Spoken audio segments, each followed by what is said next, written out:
I've had a koi with bad carp pox to the point where the top of the tail is leathery and has split badly. It's not infected but open.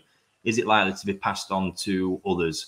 Right, carp pox, for those of you who don't know, carp pox is a pox virus, so it can spread to other fish. The thing with carp pox is often the fish just get immunity to it. So they might have it once, get immunity, not get it again, pretty much like humans with cold sores and things like that. So, yeah, it's not going to be there forever in most fish. As I say, it can spread through the pond quite easily, but often, like I say, if you've got a decent temperature as well, this is why it tends to hit fish more in winter, because as I've been discussing, you've not got that same immune response. So without the immune response, it's very, very hard to, or sometimes the infection gets topside, but as soon as you heat it up, their immune system kicks in and clears the virus off.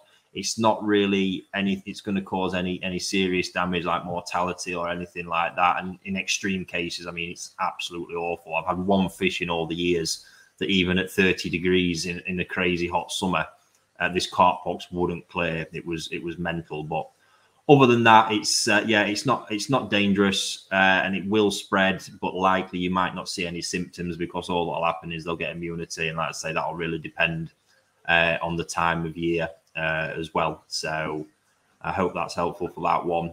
In regards to the split fin, probably the warmer water is going to help both things in that instance because it's going to help the fin heal faster and the pox to clear, fingers crossed. There is, however, different types of papilloma strains where it can be a bit different. They can look like almost like slugs and worms attached to the sort of tail. Looks pretty insane, and that gets a very sort of pink glow to it. It's along similar lines, but not exactly the same, and they can really take some shifting. So, yeah, there's some info on that one. I'll get that one cleared off now as well.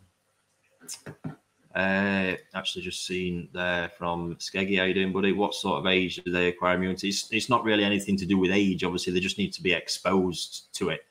When they've been exposed to it, they pick it up, but like I say, the virus still can come out in some fish in the cooler water. So yeah, be aware of that one. But it's like I say, for me, it's just one of them things. You see it, it's unsightly, it's not the best.